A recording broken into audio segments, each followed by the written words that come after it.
Leitura diária. Segundo livro de Reis, capítulo 14.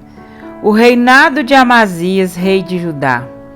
No segundo ano do reinado de Jeoás, filho de Jeoacás, rei de Israel, Amazias, filho de Jeoás, rei de Judá, começou a reinar. Ele tinha 25 anos de idade quando começou a reinar, e reinou 29 anos em Jerusalém. O nome de sua mãe era Jeoadã. Ela era de Jerusalém. Ele fez o que o Senhor aprova, mas não como Davi, seu predecessor. Em tudo seguiu o exemplo de seu pai Joás. Mas os altares não foram derrubados. O povo continuava a oferecer sacrifícios e a queimar incenso neles. Quando Amazias sentiu que tinha o reino sob pleno controle, mandou executar os oficiais que haviam assassinado o rei, seu pai.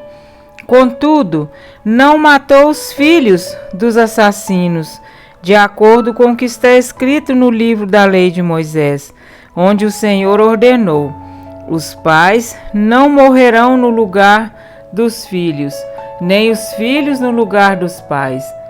Cada um morrerá pelo seu próprio pecado.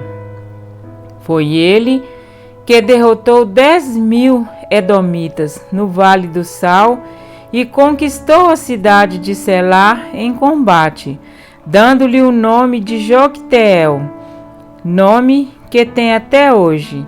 Então Amazias enviou mensageiros a Jeoás, filho de Jeoacás e neto de Jeú, rei de Israel, com este desafio: venha me enfrentar.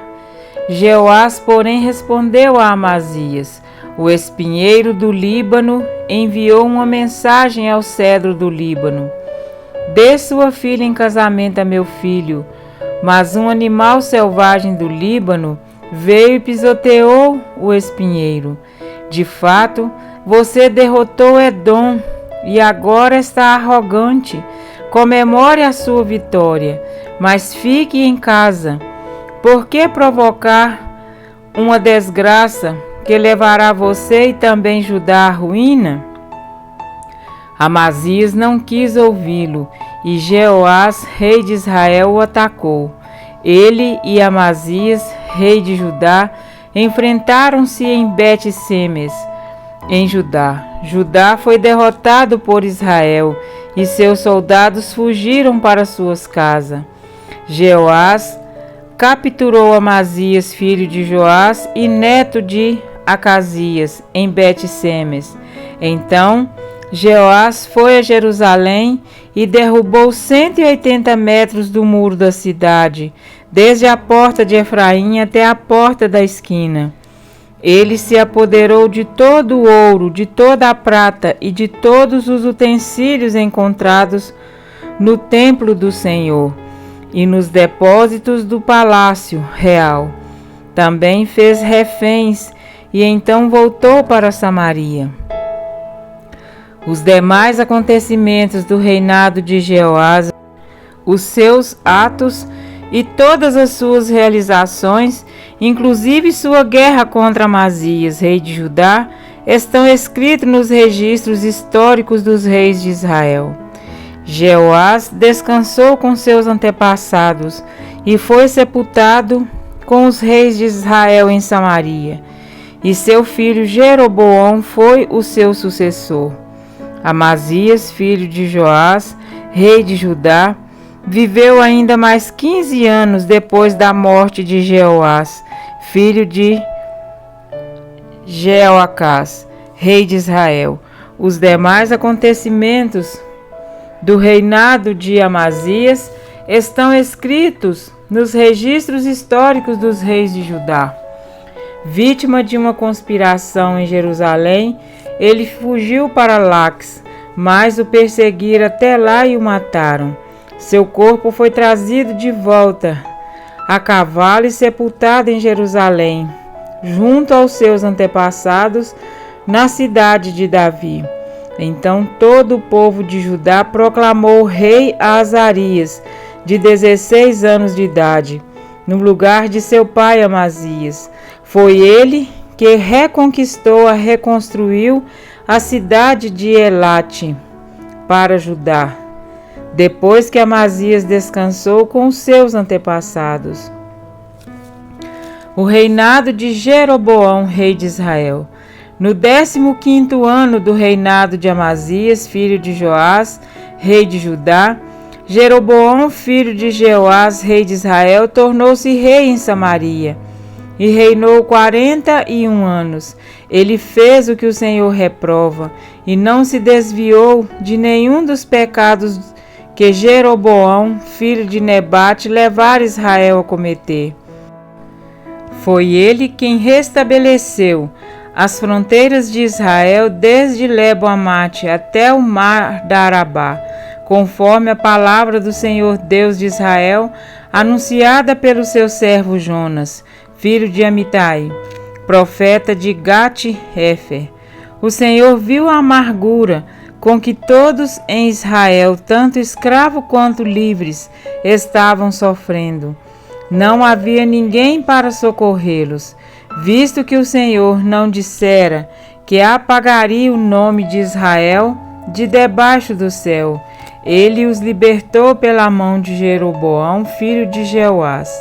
Os demais acontecimentos do reinado de Jeroboão, os seus atos e as suas realizações militares, inclusive a maneira pela qual recuperou para Israel Damasco e Amate, que haviam pertencido a Laude, estão escritos nos registros históricos dos reis de Israel.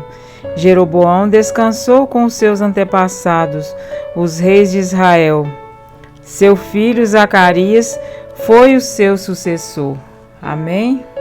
Para refletir, após uma vitória contra os edomitas, Amazias desafiou o rei de Israel para um duelo.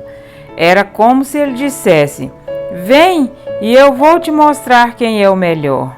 A resposta do rei de Israel, numa linguagem de hoje, seria: "Você está se achando só porque venceu os edomitas.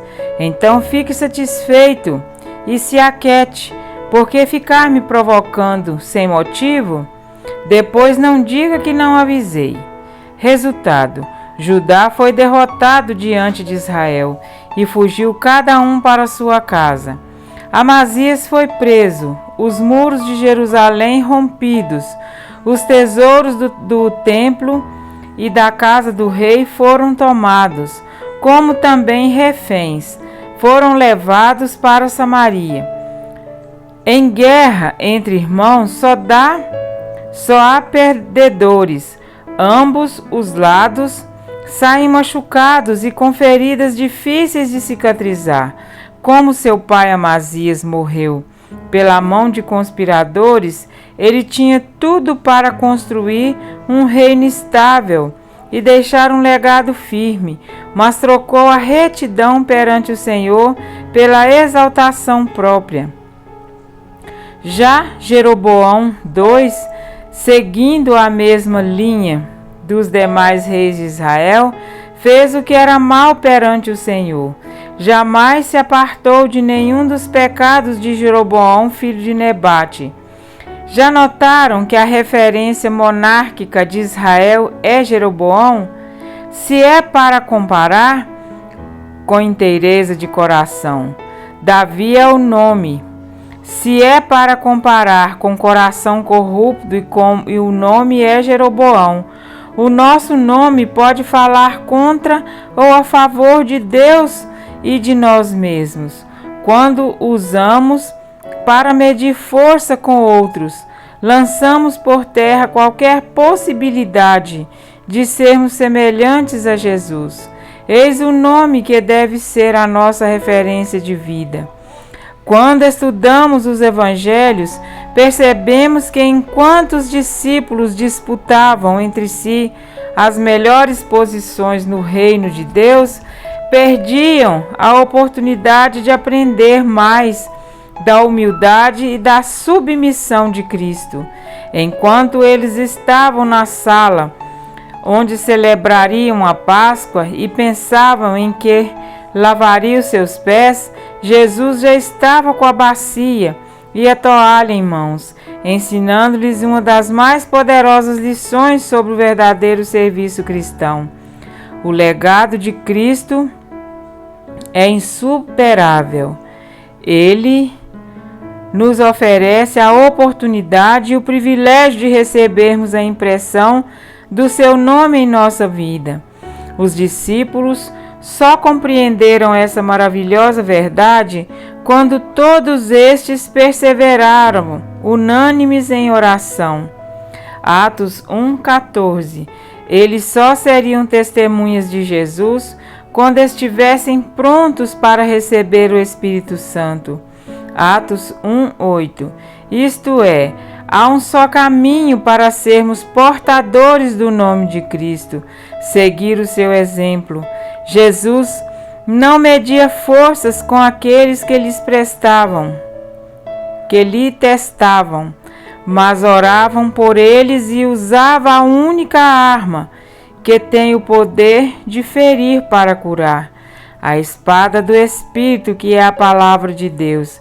Efésios 6:17. O fato de sermos usados por Deus para o cumprimento de seus propósitos não torna o nosso nome digno de louvor. Jeroboão foi usado pelo Senhor para livrar a Israel, segundo a profecia de Jonas. Contudo, isto não fez com que ele abandonasse os seus pecados. Mas a inscrição do nome de Jesus na vida do cristão o torna sua fiel testemunha.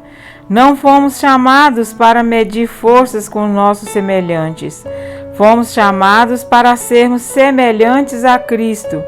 E quando Ele voltar, chamará o seu povo de toda a tribo, língua e nação. Direi ao norte, entrega, e ao sul não retenhas. Trazei meus filhos de longe e minhas filhas das extremidades da terra, a todos os que são chamados pelo meu nome, e os que criei para a minha glória e que formei e fiz. Isaías 43, 6, 7. Que a nossa identidade aponte para a eternidade. Amém?